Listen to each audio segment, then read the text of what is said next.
عزیزان گرامی،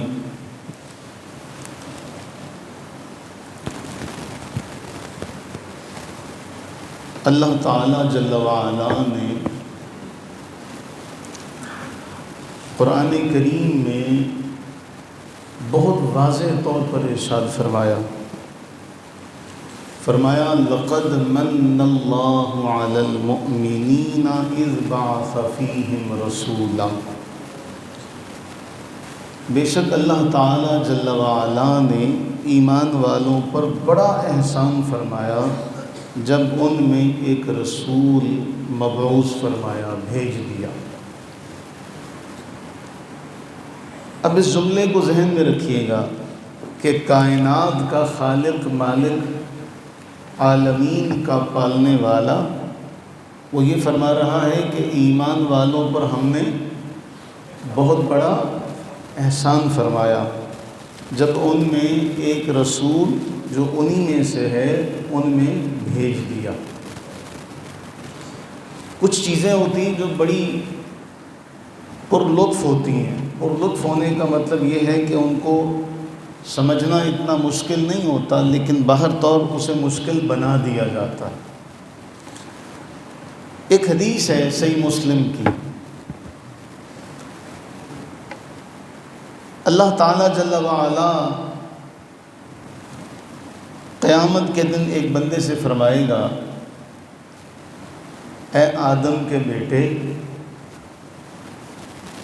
مرضت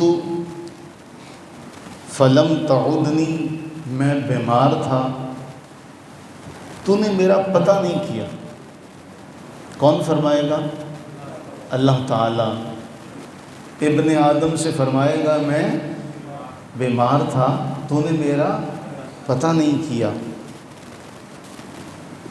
اسی طرح ایک اور شخص سے اللہ فرمائے گا، یا ابن آدم، اے آدم کے بیٹے، میں بھوکا تھا تو نے مجھے کھانا نہیں کھلایا۔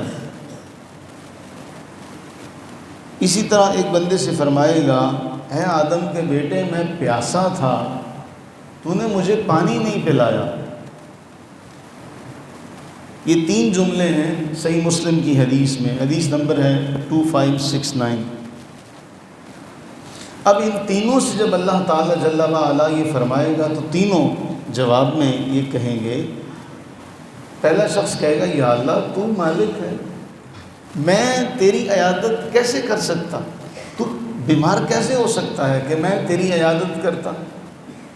دوسرا کہے گا، یا اللہ تو عالمین کو پالنے والا ہے، عالمین کو رزق دینے والا ہے، پالنے والا ہے، میں تجھے کھانا کھلاؤں کیسے؟ یعنی یہ سوال بڑا، آپ خود تصور کریں کہ قیامت کا دن ہے، سارے حجابات، پردے اٹھ چکے ہیں، رب تعالیٰ ایک بندے سے فرمائے تو نے مجھے کھانا نہیں کھلایا۔ بلا تشبیہ اور بلا تمثیل بات کو سمجھیے گا، اگر آج کی دنیا میں اللہ تعالیٰ جل وعلا کا مقام و مرتبہ تو ہماری سوچ سے، سمجھ سے، ادراک سے بھی بالا ہے، اگر آج ہی کوئی بڑا آدمی کسی سے کہہ دے تو نے مجھے کھانا نہیں کھلایا، وہ کہے گا یار تو کہاں، میں کہاں، میں غریب آدمی۔ بلا تشبیہ اور بلا تمثیل اللہ تعالیٰ فرما رہا ہے، میں بیمار تھا، میں بھوکا تھا، میں پیاسا تھا۔ جب وہ یہ تینوں جواب دیں گے کہ اے مالک تو عالمین کا رب ہے، تو عالمین کو رزق دیتا ہے، پالنے والا ہے، تو بیمار کیسے، تو بھوکا کیسے، تو پیاسا کیسے؟ تو اللہ تعالیٰ جل وعلا جواب میں ارشاد فرمائے گا، اگر فلاں بندہ، وہ جو تیرے پڑوس میں وہ جو بیمار تھا، اگر تو اس کی عیادت کرنے جاتا تو تجھے وہاں میں ملتا، تو وہاں مجھے پاتا۔ فلاں بندے کو اگر تو کھانا کھلاتا تو مجھے وہاں پاتا، فلاں بندے کو تو پانی پلاتا تو مجھے وہاں پاتا۔ کچھ باتیں ہوتی ہیں جو ہر بات اللہ تعالیٰ جل وعلا کھل کر سامنے واضح طور پر نہیں فرماتے۔ اب اس حدیث کے اندر جو بات کہی جا رہی ہے، جو انسانوں سے مطلوب ہے، وہ کیا ہے کہ تم اپنے ارد گرد جو بیمار ہیں ان کا خیال رکھو، جو بھوکے ہیں ان کا خیال رکھو، جو پیاسے ہیں ان کا خیال رکھو۔ اسی طرح ایک اور حدیث ہے، اللہ تعالیٰ جل وعلا ارشاد فرماتے ہیں، نبی اکرم صلی اللہ علیہ وسلم نے ارشاد فرمایا، جامع ترمذی کی روایت ہے، صحیح حدیث ہے، رسول اللہ صلی اللہ علیہ وسلم فرماتے ہیں جو لوگوں کا شکر ادا نہیں کرتا وہ اللہ کا بھی شکر ادا نہیں کر سکتا۔ اب بڑی حیران کن بات ہے، کوئی بھی شخص نہ کسی کو کچھ دے سکتا ہے، نہ دینے پر قادر ہے، نہ اس چیز کا مالک ہے کوئی شخص مالک کسی چیز کا؟ کوئی شخص کسی کو ذاتی طور پر کچھ دے سکتا؟ لیکن اللہ تعالیٰ جل وعلا اپنے محبوب کریم علیہ السلام کے ذریعے سے یہ پیغام پہنچا رہا ہے کہ جو لوگوں کا شکر ادا نہیں کرتا وہ اللہ کا بھی شکر ادا۔ اب جو لوگ کچھ کر نہیں سکتے ذاتی طور پر، کوئی کسی شخص کو ذاتی طور پر اللہ تعالیٰ جل وعلا کی مرضی کے بغیر فائدہ یا نفع نہیں دے سکتا، پھر بھی اللہ کے نبی علیہ السلام نے وہاں تعلیم دی، تمہیں پتہ ہے اس کی مرضی کے بغیر کوئی تمہارا کوئی کام سنوار نہیں سکتا، پھر بھی تم اس کا شکر ادا کرو جو کچھ کر سکتا نہیں۔ فلسفے کو سمجھیے گا، میں یہ چاہتا ہوں کہ پہلے یہ فلسفہ سمجھ آ جائے، آگے سارا معاملہ سمجھ میں آ جائے گا۔ جو شخص ذاتی طور پر کچھ نہیں کر سکتا، ہمارے ہی جیسا ہے، اللہ کے نبی صلی اللہ علیہ وسلم فرماتے ہیں اگر اللہ کا شکر ادا کرنا چاہتے ہو تو پہلے اس بندے کا شکر ادا کرو۔ فرمایا جو لوگوں کا شکر ادا نہیں کرتا وہ اللہ کا بھی شکر ادا۔ گویا اللہ تعالیٰ اپنے نبی کے ذریعے یہ پیغام دے رہا ہے کہ جو بھی تمہارے اوپر احسان کرے اس کا شکر ادا کرو، جو بھی تمہارے ساتھ نیکی کرے اس کا۔ تو اللہ تعالیٰ خود فرمائے کہ میں نے ایمان والوں پر بڑا احسان کیا۔ جو دین آپ کو مجھے یہ تعلیم دے کہ بندوں کا بھی شکر ادا کرو، اگر بندے تمہارے ساتھ نیکی کریں تو بندوں کا بھی شکر ادا کرو، تو پھر بتائیے جس احسان کو خود خالق کائنات نے فرمایا کہ میں نے ایمان والوں پر احسان فرمایا، اس کا شکر کیسے ادا ہو سکتا؟ تو یہ جو حدیث ہے نا، اس حدیث کے اندر بہت بڑی بات چھپی ہوئی ہے کہ اللہ تعالیٰ جل وعلا فرما رہا ہے میں نے ایمان والوں پر احسان کیا ہے۔ تو جب احسان کیا ہے تو تعلیم اور منشور یہ ہے کہ کوئی بندہ تم پر احسان کرے تو اس کا شکر ادا کرو۔ تو جہاں اللہ تعالیٰ جل وعلا خود فرمائے کہ میں نے احسان کیا ہے، اس کا شکر کتنا ادا کرنا چاہیے۔ اور پھر جیسے یہاں ہے کہ بھوکے کو کھانا کھلانے پر رب تعالیٰ فرمائے کہ میں وہاں ہوتا، پیاسے کو پانی پلانے پر رب فرمائے میں وہاں، تو جب ہم اللہ تعالیٰ جل وعلا کے محبوب کی آمد کا شکر ادا کریں گے تو پھر بتائیے رب تعالیٰ کس قدر خوش ہوگا۔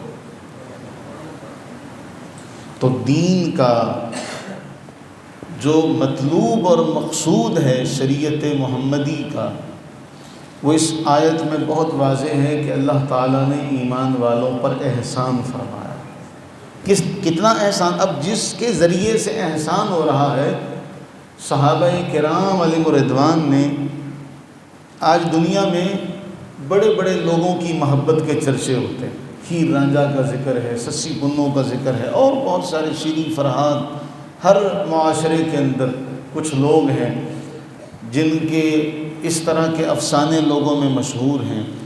اگر ہم کسی کی محبت کو بیان کرنا چاہیں کائنات میں، جو محبت رسول اللہ صلی اللہ علیہ وسلم کے اصحاب نے رسول اللہ صلی اللہ علیہ وسلم سے کی ہے، اس کا کوئی بھی بیان نہیں کر سکتا۔ اور صحیح سند کے ساتھ شمائل ترمذی کی یہ روایت ہے، آپ حیران ہو جائیں گے، رسول اللہ صلی اللہ علیہ وسلم کے سفید بالوں کے بارے میں حضرت انس کہتے ہیں کہ رسول اللہ صلی اللہ علیہ وسلم کی داڑھی مبارک کے سر مبارک کے سفید بال بھی گنے ہوئے تھے۔ اس قدر محبت تھی کہ حضور علیہ السلام کے سفید بالوں کو بھی انہوں نے گنا ہوا تھا۔ تو سب سے پہلی جو بنیادی ہماری ذمہ داری ہے وہ یہ ہے کہ سیرت کے بارے میں، رسول اللہ صلی اللہ علیہ وسلم کی ذات مبارکہ کے بارے میں جاننا ضروری کیوں ہے، اور ہمارے لیے یہ کتنا اہم ہے، اور ہمیں اس کی کتنی ضرورت ہے۔ اللہ تعالیٰ نے انسان کو اشرف المخلوقات بنایا، ہم سارے جانتے ہیں، لیکن مقصد حیات، انسان کی زندگی کا مقصد کیا ہے، اس کی رہنمائی کے لیے اللہ تعالیٰ نے اسے تنہا نہیں چھوڑا۔ اب اگر یہاں دیکھیں تو انسانی عقل حقیقت کو تلاش نہیں کر سکتے، اس کے لیے اسے کامل ہدایت کی ضرورت ہے، اسے ایک اسوہ کی ضرورت ہے جس کے اوپر وہ چل سکے، جس کے ذریعے وہ ہدایت کو پا سکے۔ کیوں؟ دنیا میں ہر انسان فطری طور پر کسی نہ کسی رول ماڈل کو دیکھنا چاہتا ہے جس کے پیچھے وہ چلے، یہ فطرت ہے انسان کی، انسانی فطرت ہے کہ وہ کسی نہ کسی کو اپنا رول ماڈل بناتا ہے، اور اس کے لیے کوئی نہ کوئی ایسی ہستی ہونی چاہیے جو رول ماڈل۔ اللہ تعالیٰ جل وعلا نے محبوب کریم علیہ السلام کی ذات مبارکہ کے بارے میں فرمایا کہ ہم نے عالمین کے لیے رحمت بنایا، اس کی زندگی کو اسوہ حسنہ قرار دیا۔ اب جس ہستی کو بھیجا معاشرے میں، تو آپ یہ جانتے ہیں کہ ہر چیز تربیت کو، آئیڈیل کو تلاش کرتی ہے، اور عملی مثال کے بغیر بڑے سے بڑا کوئی بھی اصول دیا جائے، فلسفہ دیا جائے، وہ صرف ایک کھوکھلا نعرہ بن کر رہ جاتا ہے۔ اللہ تعالیٰ جل وعلا نے محبوب کریم علیہ السلام کی صورت میں وہ کامل نمونہ ایمان، اخلاق، سیاست، معاشرت، ہر اعتبار سے جس کو اپنے پہلو میں سمایا ہوا ہے، اللہ تعالیٰ نے وہ ہستی ہمیں عطا فرمائی۔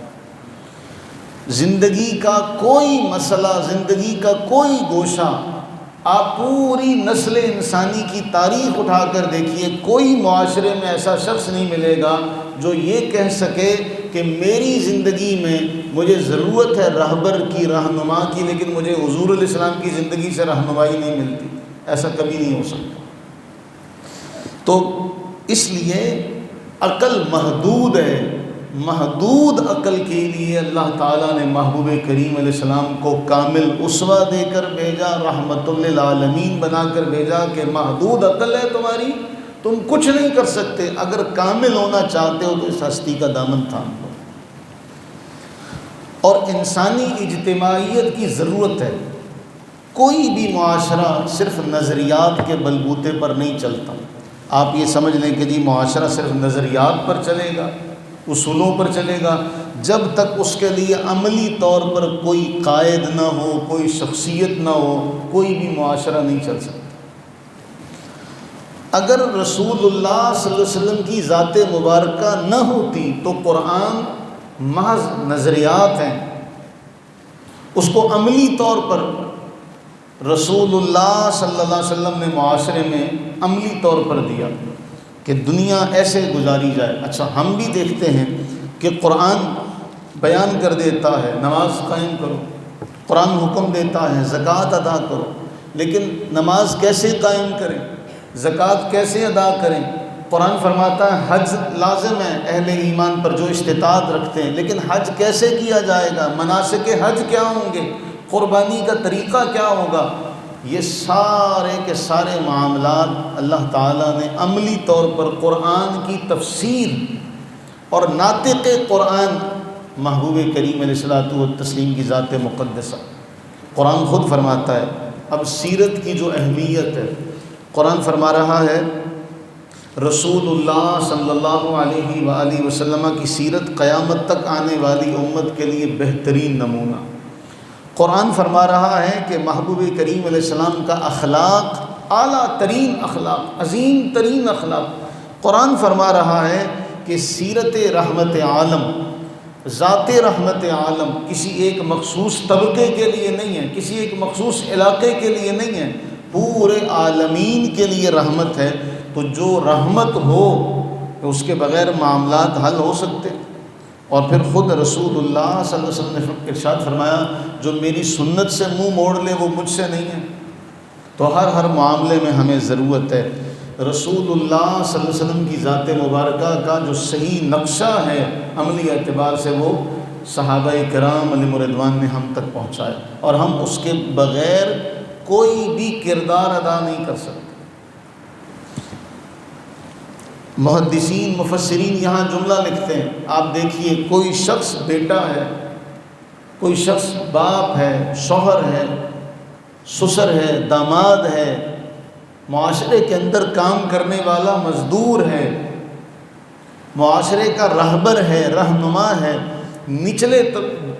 نیچے سے گراس روٹ لیول سے چلے جائیں، کوئی بھی شخص آپ کو ایسا نہیں ملے گا جو یہ کہے کہ میرے لیے اسوہ نہیں ہے رسول اللہ علیہ السلام، میرے لیے اسوہ نہیں ہے رسول اللہ علیہ السلام کا۔ اللہ تعالیٰ نے کائنات کے ہر فرد کے لیے محبوب کریم علیہ السلام کو رول ماڈل بنا کر بھیجا۔ بادشاہوں کو بھی ضرورت ہے رسول اللہ صلی اللہ علیہ وسلم کے اسوہ حسنہ کی۔ اگر ہم سمجھتے ہیں معاشرے کے اندر آج جو بگاڑ ہے، اس بگاڑ میں سب سے بڑا جو ہاتھ ہے وہ ہماری بدعملی کا ہے کہ ہم نے اپنے محبوب کریم علیہ السلام کی ذات کو پڑھنا چھوڑ دیا، اس پر عمل کرنا چھوڑ دیا۔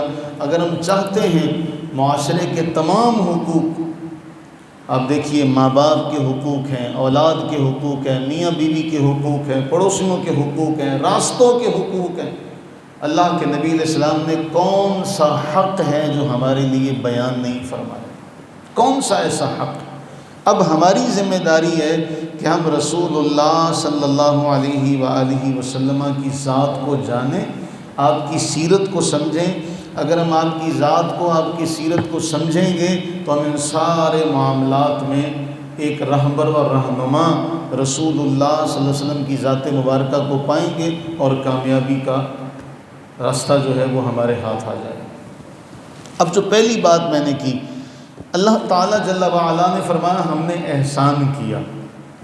آج دیکھیے ہم سارے یہ حدیث جانتے ہیں کہ حضور علیہ الصلوۃ والسلام نے فرمایا جب تک میں کسی کو اس کے ماں باپ، اس کی اولاد، اس کے اعزاء اقارب سے، اس کی جان سے زیادہ محبوب نہ ہو جاؤں، وہ مومن نہیں ہو سکتا۔ ہے نا ایسا؟ لا یؤمن احدکم، تم میں سے کوئی شخص مومن نہیں ہو سکتا جب تک اکون احب الیہ من والدہ وولدہ والناس اجمعین، تمام لوگوں سے زیادہ، اس کی ذات سے زیادہ، اس کے ماں باپ سے زیادہ، اس کی اولاد سے زیادہ میں اس کو محبوب نہ ہو جاؤں۔ اب آپ سے ایک سوال ہے، آپ کو اللہ تعالیٰ، کسی کو بھی اللہ تعالیٰ نوکری عطا فرماتا، روزگار ملتا، اسے خوشی ہوتی؟ بولی۔ کسی کو اللہ تعالیٰ بیٹا عطا کرتا، اسے خوشی ہوتی ہے؟ اب کسی کو اللہ تعالیٰ اسی طرح اگلی نسل، پوتا ہے، پوتی ہے، اس کی نسل بڑھتی ہے، اسی طرح جب وہ اپنے بیٹے کی شادی کرتا ہے اسے خوشی ہوتی ہے۔ ان تمام خوشیوں کو ایک طرف رکھیں تو پھر یہ سوچیں کہ کیا ہم رسول اللہ صلی اللہ علیہ وسلم کی ذات مبارکہ کے لیے وہی خوشی کا اظہار کرتے ہیں جو بیٹے کے لیے کیا، جو اپنی ذاتی معاملات کے لیے کیا؟ کسی کو کاروبار اچھا مل گیا، کسی کا روزگار اچھا مل گیا، کوئی کامیاب ہو گیا، اسے کتنی خوشی ہوتی ہے۔ وہ تمام خوشیوں کو ایک طرف رکھے، ان تمام خوشیوں سے سب سے بڑی خوشی جو ہے وہ رسول اللہ صلی اللہ علیہ وسلم کی ذات مبارکہ ہے۔ اسی لیے سیدی اعلیٰ حضرت نے ایک جملہ کہا تھا کہ محبوب کریم علیہ الصلوۃ والتسلیم کی ذات مبارکہ کے حوالے سے ایک شعر ہے، اس کے اندر سب کچھ سیدی اعلیٰ حضرت نے سمیٹ دیا۔ کہا ہوتے کہاں خلیل و بنا کعبہ و منا، لولاک والے صاحبی سب تیرے گھر کی۔ اگر آپ کی ذات مبارکہ نہ ہوتی تو خلیل نہ ہوتے، کعبہ نہ بنتا، بنائے کعبہ، تعمیر کعبہ، یہ جو سب کچھ ملا کس کی وجہ سے ملا؟ رسول اللہ صلی اللہ علیہ وسلم کی وجہ سے۔ تو کہاں لولاک والے صاحبی سب تیرے گھر کی، سب کچھ تو آپ کے ذریعے سے ملا، سب کچھ تو یہاں سے ملا۔ اس لیے جو ہمارا یہ سارا معاملہ ہے کہ ہم رسول اللہ صلی اللہ علیہ وسلم کی ذات مبارکہ کے بارے میں جانیں، آپ کے طریقے کو سمجھیں، آپ کی تعلیمات کو سمجھیں، آپ کے معاملات کو جانیں، آپ کی ذات مبارکہ پر ایمان لائیں۔ قرآن فرما رہا ہے، اب جب یہ جملہ ہم نے سن لیا کہ اللہ نے احسان فرمایا، تو احسان فرمایا، اس کے بعد فرمایا قُلْ إِن كُنتُمْ تُحِبُّونَ اللَّهَ فَاتَّبِعُونِي، اگر تم اللہ سے محبت کا دعویٰ کرتے ہو تو میری اتباع کرو۔ اور اتباع تب ہوتی ہے جب بندے کو محبت کامل ہو۔ اگر محبت کامل نہ ہو تو اتباع نہیں ہو سکتی۔ ایک چھوٹی سی مثال ہے، کوئی بھی آپ دیکھیے انسان کسی کے لیے اپنی نیند قربان نہیں کرتا، لیکن ماں وہ تھکی ہاری ہو، سارے دن کا کام کاج کیے ہو، اس کا بچہ روئے تو اس کی نیند اڑ جاتی ہے نا ایسا؟ آپ سب نے یہ مشاہدہ کیا۔ آپ کی اولاد کو کوئی تکلیف ہو تو فوراً آپ کا کلیجہ جو ہے، دل جو ہے وہ لرز اٹھتا، کانپتا ہے۔ اور آپ کے بیٹے کو کوئی محبت سے ملے، آپ کے بیٹے کو کوئی خوشی ملے تو آپ کی خوشی دیدنی ہوتی۔ کیوں؟ آپ کو بیٹے سے محبت ہے، اپنے لال سے محبت ہے۔ تو اسی محبت کو سمجھیے، اللہ تعالیٰ جل وعلا کے محبوب کریم علیہ السلام نے فرمایا ان ساری محبتوں سے بڑھ کر اگر میری محبت نہ ہوئی تو تمہارا ایمان کامل نہیں ہوگا۔ تو سب سے پہلے ضرورت ہے کہ رسول اللہ صلی اللہ علیہ وسلم کی ذات مبارکہ کو جانا جائے، سمجھا جائے، آپ کے اسوہ حسنہ کو جانا جائے۔ تو آپ علیہ الصلوۃ والتسلیم کی ذات کو جاننا ہر مومن کے لیے، میں آج کے معاشرے میں سمجھتا ہوں کہ فرض عین ہے۔ جس طرح انہوں نے رسول اللہ صلی اللہ علیہ وسلم کی ایک ایک ادا کو محفوظ کیا، امت تک پہنچایا، ہماری ذمہ داری ہے آنے والی نسلوں کو رسول اللہ صلی اللہ علیہ وسلم کی ذات مبارکہ کے بارے میں بتائیں، ان کو سمجھائیں، ان کو پڑھائیں کہ بچوں ہمارے آقا کریم علیہ السلام ایسے تھے، ہمارے محبوب ایسے تھے، ہمارے محبوب کی شانیں یہ ہیں۔ قرآن اٹھائیے تو قرآن کیا ہے؟ جگہ جگہ محبوب کریم علیہ الصلوۃ والتسلیم کی شان ذکر کرتا ہے، جگہ جگہ۔